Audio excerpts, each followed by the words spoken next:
हरे कृष्णा। ओम नमः शिवाय। प्रिय भक्तों, स्वागत है आपका मेरे YouTube चैनल पूजा पाठ में। प्रिय भक्तों, आज द्वादशी तिथि है और आज देवशयनी एकादशी व्रत के पारण का दिन है। यानी कि जिन लोगों ने कल देवशयनी एकादशी व्रत रखा था वे आज अपना व्रत खोलेंगे। आज का दिन बड़ा ही शुभ और मंगलकारी है। एकादशी के व्रत के दिन तुलसी माता की और लक्ष्मी माता की कथाओं को सुनने से ही व्रत पूर्ण माना जाता है और समस्त मनोकामनाएं पूर्ण होती हैं। तो जिन लोगों ने व्रत नहीं भी रखा था उन्हें भी द्वादशी के दिन तुलसी माता की कथाओं को सुनने से धन संपत्ति और अनंत शुभ फलों की प्राप्ति होती है। तो आइए भगवान श्री लक्ष्मी नारायण जी के चरणों का ध्यान करते हुए इन कथाओं को सुनते हैं।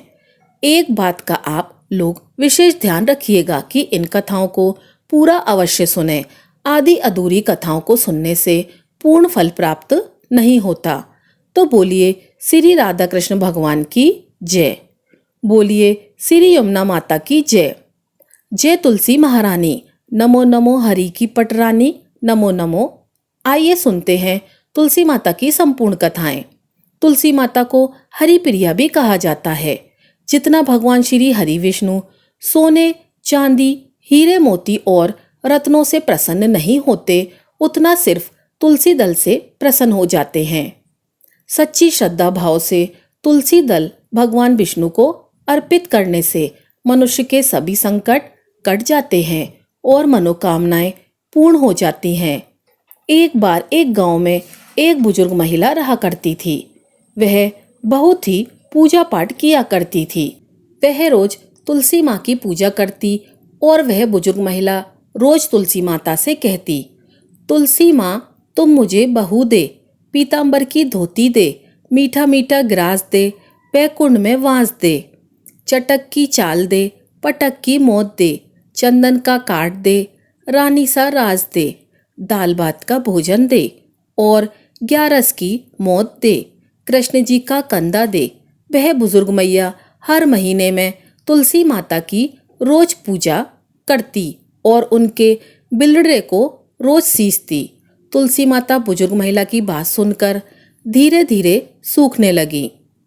प्रिय भक्तों, तभी भगवान श्री कृष्ण जी ने देखा कि तुलसी माता सूख रही हैं और तभी एक दिन भगवान श्री कृष्ण तुलसी माता जी के पास प्रकट हुए और भगवान श्री कृष्ण जी ने तुलसी माता से पूछा, हे तुलसी, तुम क्यों सूख रही हो? सभी महिलाएं तुम्हारी पूजा करती हैं और तुमको रोज सींचती हैं, लेकिन फिर भी तुम सूखती जा रही हो। इसका क्या कारण है? जिसके बाद तुलसी माता ने भगवान श्री कृष्ण जी से कहा, हे प्रभु, एक बुजुर्ग महिला मेरे पास रोज आती है और रोज एक ही बात बोलती है, हे तुलसी माता सबकी दाता, मैं तेरा बिरला सींचती हूँ, तू मुझे बहू दे, पीतांबर की धोती दे, मीठा मीठा ग्रास दे, बैकुंठ में बास दे, चटक की चाल दे, पटक की मौत दे, चंदन सा काट दे, रानी सा राज दे, दाल भात का भोजन दे, 11 की मौत दे और श्री कृष्ण जी का कंधा दे। मैं उस बुजुर्ग महिला की सारी मनोकामनाएं पूरी कर सकती हूँ, किंतु हे प्रभु, उसकी एक मनोकामना पूरी नहीं कर सकती। मैं श्री कृष्ण जी का कंधा कहाँ से दूंगी?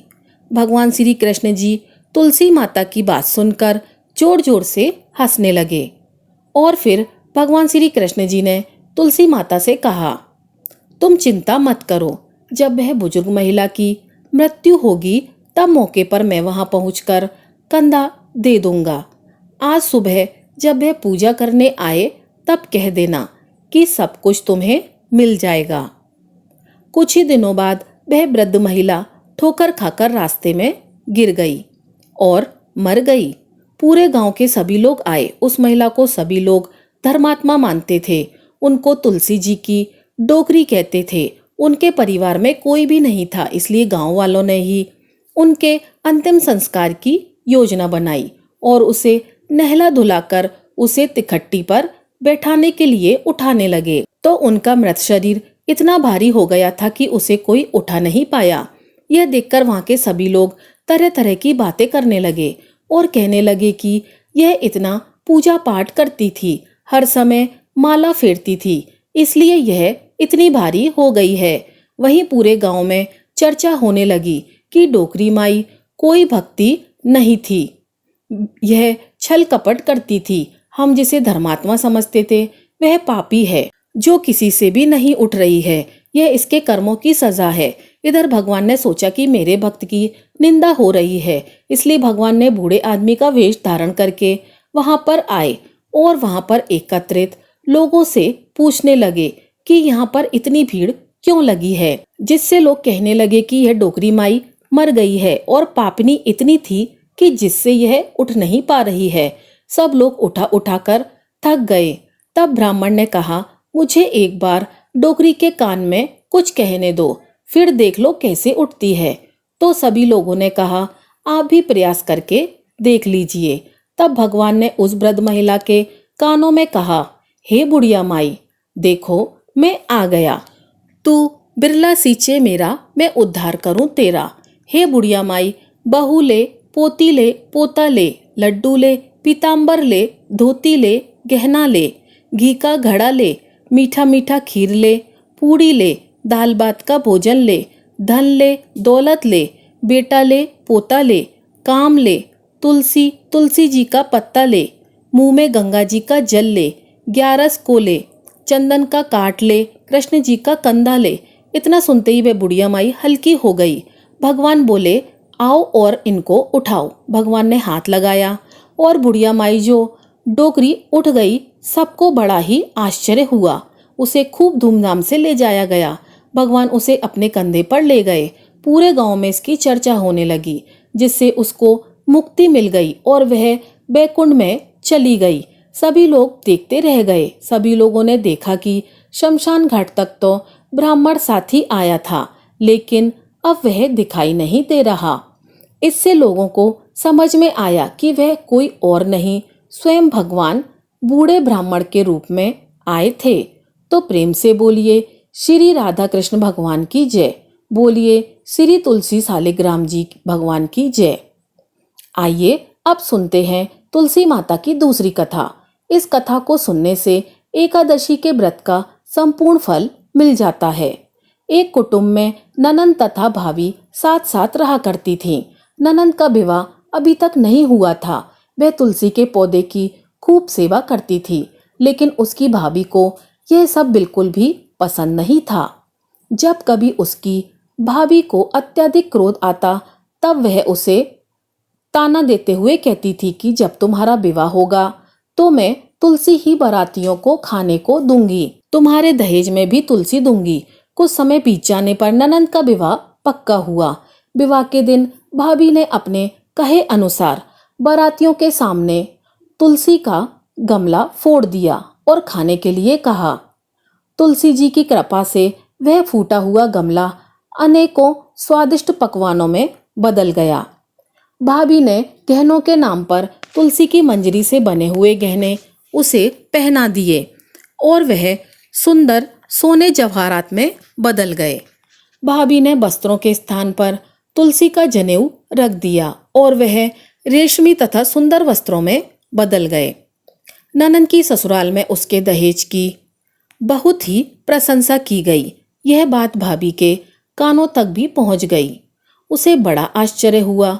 उसे अब तुलसी माता की पूजा का महत्व समझ में आया। भाभी की एक लड़की थी। वह अपनी लड़की से कहने लगी कि तुम भी तुलसी की सेवा करा करो, तुम्हें भी बुआ की तरह फल मिलेगा। प्रिय भक्तों, वह जबरदस्ती अपनी बेटी से सेवा करने को कहती, लेकिन लड़की का मन तुलसी सेवा में नहीं लगता था। लड़की के बड़े होने पर उसके विवाह का समय आया। तब भाभी सोचती है कि जैसा व्यवहार मैंने अपनी ननंद के साथ किया था, वैसा ही मैं अपनी लड़की के साथ भी करती हूँ, तो यह भी गहनों से लग जाएगी और बारातियों को खाने में पकवान मिलेंगे। ससुराल में इसे भी बहुत इज्जत मिलेगी। यह सोचकर वह बारातियों के सामने तुलसी का गमला फोड़ देती है, लेकिन इस बार गमले की मिट्टी मिट्टी ही रही। मंजरी तथा पत्ते भी अपने रूप में ही रहे। जनेऊ भी अपना रूप नहीं बदल सका। सभी लोग तथा बारातियों द्वारा भाभी की बुराई की जाती है। लड़की के ससुराल वाले भी लड़की की बुराइयां करते हैं। भाभी कभी भी ननंद को अपने घर नहीं बुलाती थी। तो एक दिन भाई ने सोचा मैं बहन से मिलकर आता हूँ। उसने अपनी पत्नी से कहा कि कुछ उपहार बहन के पास ले जाने की बात कही। भाभी ने थैले में ज्वार भरकर कहा कि जो कुछ भी है तुम यही ले जाओ। वह दुखी मन से बहन के पास चल दिया। वह सोचता रहा कि कोई भाई अपनी बहन के घर ज्वार कैसे ले जा सकता है। यह सोचकर वह एक गौशाला के पास रुका और ज्वार का थैला गाय के सामने पटक दिया। तभी गौपालक ने कहा कि आप गाय के सामने हीरे मोती तथा सोना क्यों डाल रहे हैं। यह देखकर भाई को बड़ा ही आश्चर्य हुआ और उसने सभी हीरे मोती तथा सोना वापस अपने थैले में रख लिए। भाई ने सारी बात अपनी बहन को बताई और बड़ी खुशी से उसने सारे हीरे मोती और जवाहरात अपनी बहन को दिए। दोनों भाई बहन एक दूसरे को देखकर अत्यंत ही प्रसन्न हुए। जैसी कृपा माता तुलसी ने ननंद पर की, ऐसी ही कृपा सभी पर करना। बोलिए श्री तुलसी सालिग्राम भगवान की जय। बोलिए श्री लक्ष्मी नारायण भगवान जी की जय। तो प्रिय भक्तों, विष्णु भगवान की प्रिय एकादशी व्रत को पूर्ण करने हेतु आइए श्रवण करते हैं विष्णु भक्त राजा अम्बरीश की कथा। तत्पश्चात हम माता तुलसी की अति दुर्लभ कथा को भी श्रवण करेंगे। सर्वप्रथम आइए सुनते हैं एकादशी पारण की प्रथम कथा। पौराणिक कथा के अनुसार राजा अम्बरीश भगवान विष्णु के परम भक्त इच्छावाकु वंश के परमवीर राजा थे। वे भागीरथ से परम पत्र थे। वे हर एकादशी का व्रत किया करते थे। एकादशी के बाद जब द्वादशी आती थी तो वे उस दिन अपने हाथों से भगवान विष्णु को भोग लगाने के लिए चक्की में गेहूं को स्वयं से पीसा करते थे। जब उन्हें पीसते पीसते थकान आ जाती तो भगवान विष्णु राजा को अपने पीताम्बर से हवा कर दिया करते थे। राजा अम्बरीश अपने हाथों से पूरा भोजन तैयार करते और भगवान को भोग लगाते। तत्पश्चात स्वयं भोजन ग्रहण करके पारण की विधि पूर्ण करते। राजा अम्बरीश के एक बार अपनी पत्नी के साथ श्री कृष्ण जी को प्रसन्न करने के लिए वर्ष की सभी एकादशियों के व्रत का नियम किया। वर्ष पूरा होने पर पारण के दिन उन्होंने धूमधाम से भगवान की पूजा की, ब्राह्मणों को गोदान दिया। ये सब करके जब वे पारण करने जा रहे थे तभी महर्षि दुर्वासा शिष्यों सहित पधारे। राजा ने उनका सत्कार किया और उनसे पूजन करने की प्रार्थना की। दुर्वासा जी ने राजा की प्रार्थना स्वीकार कर ली और स्नान करने यमुना तट पर चले गए। द्वादशी में केवल एक ही घड़ी शेष थी। द्वादशी केवल कुछ ही क्षणों के लिए थी तो राजा को जल्दी से जल्दी पारण करना था। द्वादशी में पारण ना करने से व्रत भंग होता है। इधर दुर्वासा जी कब आएंगे यह पता नहीं था। अतिथि से पहले भोजन करना अनुचित था। ब्राह्मणों से विचार विमर्श करके राजा ने भगवान के चरण को धोकर उनके जल को ही ग्रहण कर लिया और ऋषि की प्रतीक्षा करने लगे। महर्षि दुर्वासा ने स्नान करके लौटते ही तपोबल से राजा के पारण की बात जान ली। वे अत्यधिक क्रोधित हुए कि मेरे भोजन करने से पहले इसने क्यों पारण किया। मेरे भोजन करने के पूर्व भी तुम्हें जल ग्रहण करना चाहिए था, इसलिए मैं तुम्हें दंड अवश्य दूंगा। उन्होंने मस्तक से एक जटा उखाड़ ली और उसे जोर से पृथ्वी पर पटक दिया, जिससे काल अग्नि के समान कृत्या नाम की भयानक राक्षसी निकली। वह राक्षसी तलवार लेकर राजा को मारने दौड़ी। अम्बरीक को तो कृत्या भी भगवान ही दिखाई दी थी, परंतु भगवान का सुदर्शन चक्र तो भगवान की आज्ञा से पहले से ही राजा की रक्षा में नियुक्त था। उसने पलक मारते ही कृत्या को भस्म कर दिया और दुर्वासा को भी दंड देने के लिए उनकी ओर दौड़ा। अपनी कृत्या को इस प्रकार नष्ट होते और ज्वाला में विकराल चक्र को अपनी ओर आते देखकर दुर्वासा प्राण लेकर भागे। वे दशों दिशाओं में, पर्वतों की गुफाओं में, समुद्रों में जहां तहां छिपने को गए। चक्र वहीं वहीं उनका पीछा करता गया। आकाश पाताल में सब कहीं वे गए। इंद्र आदि लोकपाल तो उन्हें क्या शरण देते। स्वयं ब्रह्मा जी और शंकर जी ने भी आश्रय नहीं दिया। दया करके शिव जी ने उनको भगवान के ही पास जाने को कहा। अंत में वे बैकुंठ गए और भगवान विष्णु के चरण में गिर गए। दुर्वासा ने कहा, प्रभु आपका नाम लेने से नारक की जीवन नरक से छूट जाते हैं, अतः आप मेरी रक्षा करें। प्रभु, मैंने आपके प्रभाव को न जानकर आपके भक्त का अपराध किया है, इसलिए आप मुझे क्षमा करें। इस पर भगवान विष्णु ने कहा, हे ऋषि श्रेष्ठ, मेरी छाती पर स्वयं भृगु जी ने लात मारी। मैंने वह सहन कर लिया, परंतु जो मेरे भक्तों का निरादर करता है, उन्हें मारने के लिए दौड़ता है, उनका तनिक भी अहित करता है, तो मैं उनके अपराध को क्षमा नहीं करता। भगवान विष्णु ने कहा, महर्षि, मैं स्वतंत्र नहीं हूँ, मैं तो भक्तों के पराधीन हूँ। साधु भक्तों ने मेरे हृदय को जीत लिया है। साधु जन मेरे हृदय हैं और मैं उनका हृदय हूँ। मुझे छोड़कर वे कुछ नहीं जानते। भक्तों को छोड़कर मैं अपने इस शरीर को भी नहीं चाहता और इस लक्ष्मी को, जिसकी एकमात्र गति मैं ही हूँ, उन्हें भी नहीं चाहता। जो भक्त स्त्री, पुत्र, घर परिवार, धन, प्राण, यह लोक परलोक सबको त्याग कर मेरी शरण में आता है, भला मैं उसे कैसे छोड़ सकता हूँ। जैसे पतिव्रता स्त्री अपने पति को अपनी सेवा से वश में कर लेती है, वैसे ही समदर्शी भक्तजन मुझ में चित्त लगाकर मुझे भी अपने वश में कर लेते हैं। नश्वर स्वर्ग आदि तो चर्चा ही क्या करें। मेरे भक्त मेरी सेवा के आगे मुक्ति को भी स्वीकार नहीं करते। ऐसे भक्तों की मैं स्वतः अधीन हूँ। ऋषिवर, आप उस महाभाग, उस राजा के पास जाइए, वही आपको क्षमा करेगा और शांति देगा। प्रिय भक्तों, इधर राजा अम्बरीश बहुत ही चिंतित थे। उन्हें लगा था कि मेरे ही कारण दुर्वासा जी की मृत्यु भय से ग्रस्त होकर भूखे ही भागना पड़ा। ऐसी अवस्था में मेरे लिए भोजन करना कदाचित उचित नहीं है, अतः वे केवल जल पीकर ऋषि के लौटने की पूरे 1 वर्ष तक प्रतीक्षा करते रहे। 1 वर्ष के बाद दुर्वासा जी जैसे भागे थे, वैसे ही भयभीत दौड़ते हुए आए और उन्होंने राजा के पैर पकड़ लिए। ब्राह्मण के द्वारा पैर पकड़े जाने से राजा को बड़ा ही संकोच हुआ। उन्होंने स्तुति करके सुदर्शन को शांत किया। महर्षि दुर्वासा मृत्यु के भय से छूटे। सुदर्शन का अत्यंत ताप, जो उन्हें जला रहा था, शांत हुआ और दुर्वासा ऋषि प्रसन्न होकर कहने लगे, आज मैंने भगवान के दासों का महत्व देखा। राजन, मैंने तुम्हारा इतना अपराध किया था, पर तुम मेरा कल्याण ही चाहते हो। जिन प्रभु का नाम लेने से ही जीव समस्त पापों से छूट जाता है, उन तीर्थपात श्री हरि विष्णु के भक्तों के लिए कुछ भी कार्य शेष नहीं रह जाता। राजन, तुम बड़े दयालु हो। मेरे अपराध न देखकर तुमने मेरी प्राण की रक्षा की है। प्रिय भक्तों, राजा अम्बरीश के मन में ऋषि के वाक्यों से कोई अभिमान नहीं आया। उन्होंने उनको भगवान की कृपा समझा। महर्षि के चरणों में प्रणाम करके बड़े आदर से राजा ने उन्हें भोजन कराया। उनके भोजन करके चले जाने पर 1 वर्ष पश्चात उन्होंने वह पवित्र अन्न प्रसाद के रूप में लिया। बहुत काल तक परमात्मा में मन लगाकर प्रजा पालन करने के पश्चात राजा अम्बरीश ने अपने पुत्र को राज सौंप दिया और भगवान वासुदेव में मन लगाकर वन में चले गए।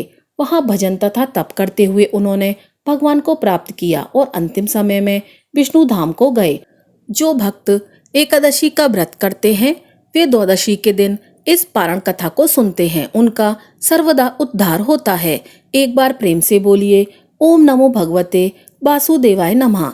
तो दोस्तों, ये थी हमारी आज की कथा। अगर आपको कथा अच्छी लगी हो तो वीडियो को लाइक कीजिएगा और चैनल को सब्सक्राइब कीजिएगा। आपका दिन शुभ हो।